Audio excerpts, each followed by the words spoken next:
agora 11h30 da manhã. Nós estamos aqui no Porto de Corumbá e São Pedro está ajeitando a casa, né? Já mandou trovão. Daqui a pouco deve começar a chover aqui nessa região. Só uma olhadinha como é que tá fechado lá para aquele lado da Bolívia.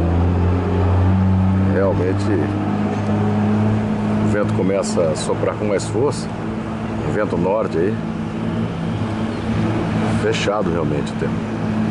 Fevereiro, mês de chuva. Hoje é sábado,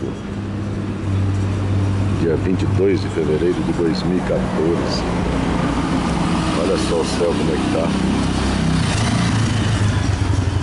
Completamente fechado. Naquela região lá que é a Bolívia, ó, lá que tá mais fechado. Tá chovendo na Bolívia.